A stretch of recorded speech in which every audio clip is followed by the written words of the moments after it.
Okay, hi everyone, this is Danny. This may not be what you're expecting in a car, but I'm keeping things safe. But I'm on the way to do a class, one of my last classes before we lock down again, of course. And I wanted to share my thoughts with you. Apologies if the camera falls. The stand isn't very good. I'm going around a corner. Okay, we're good. Now, I want to explain to you very quickly why I will not sign a petition to open gyms in this 1 month lockdown. I know, controversial, right? Why would you do that? Why would you say that you're not gonna sign a petition to open gyms during this lockdown? That makes no sense, Danny. You work at a gym. I mean, you work at gyms, this is what you do, you're an instructor. Yeah, okay. I'm gonna explain. The last lockdown was economically crippling, both in the public sphere, in the, I'm talking like for corporations, for companies, for businesses, and also privately as well. And I mean, what I mean is for the individual, for what you see in your bank account. All right, it was crippling. It was crippling for me. It was probably quite bad for you. It was bad for a lot of us. And obviously, as soon as the lockdown was announced and gyms were included, someone made a petition, or there might have been 2 or 3 somehow that's come up. Now, they've been floated around in front of me. Of course, they have, because that's like my industry. So I know people in the industry, so they're going to be sharing that around, and I'm obviously going to see it. But I'm not going to sign a petition to just open gyms. All right, and I'm going to explain why as well. I feel like I've already repeated myself. Sorry, I rushed the coffee down and I'm just coffee buzzing. So it's gonna be a bit of a rant, really. Look, this virus has caused real economic distress. And long story short, I do not believe that it is fair or right to only be concerned with my own industry at this time. All right. Let me give you an example. So I saw today that, I don't know if they published it today, but Burger King did an open message to just the people of the world, really. And they said, this is Burger King, by the way, they said, buy McDonald's. All right. Not because they want to shoot themselves in the foot competitively. They said, I'm going to abbreviate, of course. They said, look, usually you wouldn't say buy KFC, buy Taco Bell, buy this, buy, they listed a few different, competitors, and they said, but at this time, well, they didn't say this, but it's like, look, the loss has been so great for everyone. The Whopper is best, but hey, buying a Big Mac's okay. And I feel that sentiment so much, There's a cafe near me that had before the lockdown was announced, they shut until next year, just because they just physically could not afford to be open. And this place is prime. I don't want to name it, but prime location. It ain't got shit on this place, right? It is perfect. It's high up. It looks out into the ocean. It looks out over Sidmouth. If you know it, you know it. If you don't, I'm sorry. I just don't want to mention it. It's not, I don't want to be making this about that. The point is even businesses that really should be kicking ass all the time are getting dicked. And particularly it's private businesses that are getting absolutely munched, right? I just don't believe it's ethical. It's not ethical to just say, well, I'm only going to be concerned with my industry only, right? Never mind the rest, it's my industry that I care about. Do you know what? Because it's the people that I teach, when I come in and teach a class, there's 20 people maybe, right, in the room. Because of COVID, we have less people. And these people work in all the different industries. And if they're not working, they're not going to be buying a gym membership. If their businesses, if their industries die, then they are not going to have the space in their life or in their wallets to be part of my industry. I mean that's seeing it from a entirely like economical perspective, but from a moral perspective, right? Like, right, I want to tell you something, right? I've grown to like coffee over the first lockdown. Do you know what I'm gonna say? I hate coffee bought out. I know there's gonna be people listening to this going, oh, I bet I can make you a nice coffee. Yeah, okay, cool. I've never had coffee out that I've liked, ever. Alright, I've tried a few places, I always hate it. Right? But that doesn't mean that I want all the cafes to just burn and die. Alright? You know? Like, it's just silly. Right? It's stupid. Hey, look, if you like getting a coffee at a place, then hey, you go ahead. You do that, right? I'm not gonna wish ill on that place. Alright, look, I'm a vegan, okay? If you want to go to a certain butcher's, alright. Okay, I don't agree that you should be eating that animal, but I'm not gonna be such a Nazi that I'm gonna tell you that you can't go there, right? Or I'm not gonna be so bitter and resentful that I'm gonna wish that all the butchers just get destroyed. They have their livelihoods destroyed because I don't agree with eating meat, you know? It's just silly. So you're going to be sitting there saying, yeah, but what's the solution? Well, the solution really, as I see it, is we do not lock down at all. These lockdowns, I mean, right, look, at what point does the cure become worse than the disease? Do you know what I mean? Like, hey, do you know how you prevent forest fires, right? You get rid of all the forests. If there's no forest, they can't be on fire. But that's a really extreme example of the cure being worse than the disease. Do you know what I mean? Like, we are, I believe, I don't want to get all conspiratorial and make it one of those videos because, you know, this is a fitness channel, but for what it's worth, I believe that we are teetering on the cure, quote unquote, being worse than the disease.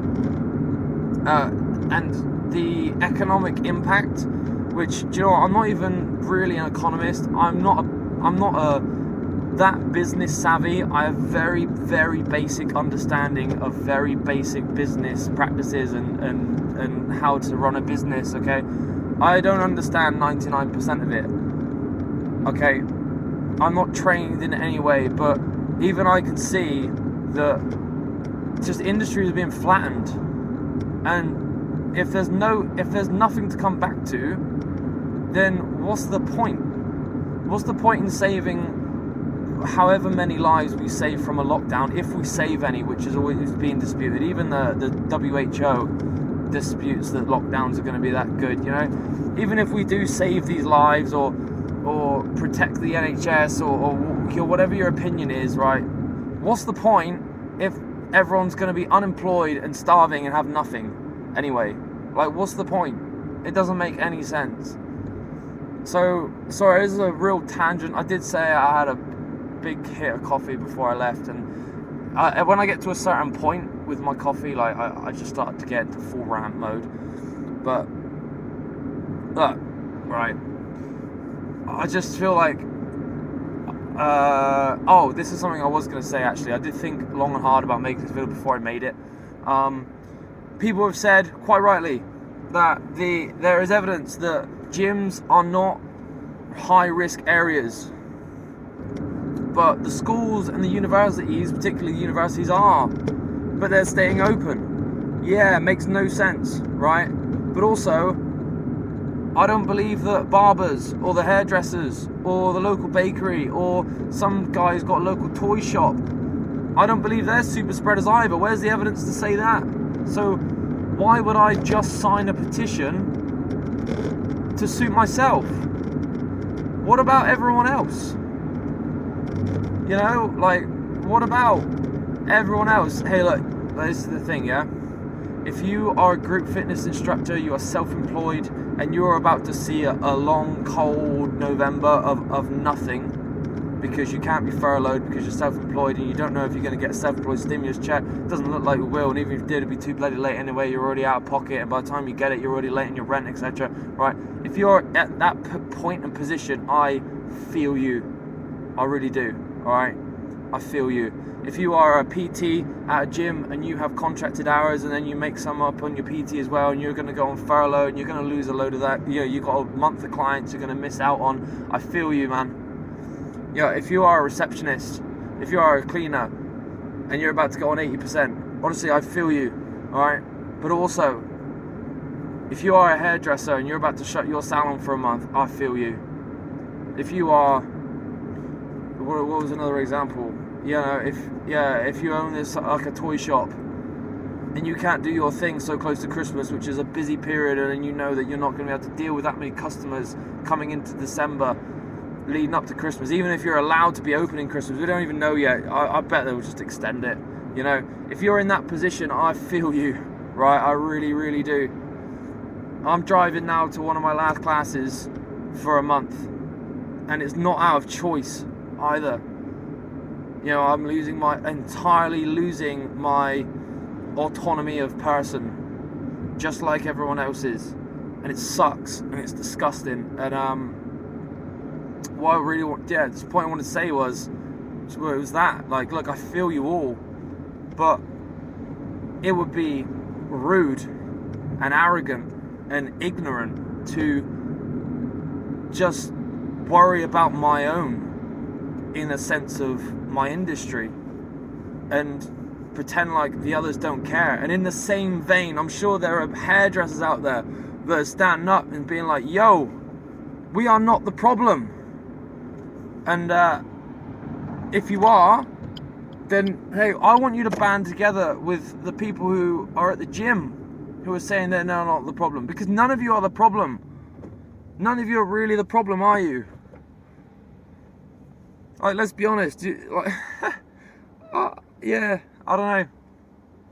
Like I said, I don't want to get super conspiratorial about it, but I genuinely now, and this is going to be controversial, I genuinely believe now that even if every single person in Britain absolutely adhered to the law, to the rules, oh, there goes my phone. If every single person adhered to the rules, I think that this lockdown would have still happened exactly the same. Exactly the same. I do not believe that it would have made the blindest, tiniest bit of difference. Alright? And hey, look, we can dispute that. You can tell me I'm wrong. That's fine. Hey, we're all entitled to say whether we believe we're right and wrong. That's just where I'm at right now. That's just where I'm at. Because there are places that did not shut down. And you know what? They're still going. Alright? It is not a wasteland of wreckage and ruin and destruction and death. They are still going. Well, I say absolutely fine. From what I understand it, their curve, or that, whatever, their graphs, we used to say, is basically the same. Like, it's comparable. And so what do I think the solution is? Well, if you really want things to open up, and you believe like I do that that you're compliant, oh Jesus Christ, sorry, dropped my phone again. There we go. Oh shit. Again, so if you believe that your compliance made no difference, just if you're in that position like I am, then I just believe that okay, we need a government petition, all right, not just change.org, right? If you're dealing with the British government, they will not look at any petition that is not an official government one, all right? Now that's kind of just my opinion, right? Maybe change.org has had petitions spoken about in Parliament, but they don't have to really recognise it. And I know that because Jacob Rees-Mogg, who is an MP, you've probably heard of him from Bristol way, he has said before, sort of in his way, that he says, well, the petition that was put forward, we didn't actually have to recognise it because it is not an official petition of the British government, or he said something along those lines, you know what I mean? And yeah, look, that's what I'm just trying to say is, like, it needs to be an official petition. Failing that, I don't know, just go out and protest if you want to. I'm not telling you to, I'm not telling you that you should, because that will probably get me kicked off of whatever, YouTube platform, or if this gets shared to Facebook, that might get kicked off. But what I am saying, basically, really, the take home for this 15-minute rant is that it is not fair on everyone to just care about the gyms and not care about the other places. Oh, Jesus Christ, holy shit, every time I pull away. Like, if you consider a hairdresser's non-essential, well, it's essential to the person who owns that business, right? Because that business is the essential driving force that puts food on the table and roof over their head, right? So every source of income that everyone has is essential to them, all right? It's all about perspective, isn't it? Well, you might say, well, yeah, but it's not essential to sustaining life, right? Well, it's essential to sustaining our life, isn't it? Right? This isn't Africa, all right? This isn't Venezuela, or name another country, that's very, very poor, all right? If you go below a certain threshold of income, then you are going to really, really, really struggle to get back on track. Okay? And that threshold of income is much higher in the UK than some other countries that are much poorer. And an easy way to look at that is to just look at what a GDP is. But again, all right, this is a big tangent. I'm going to end it here. I know I haven't done a video in a while. Do you know what?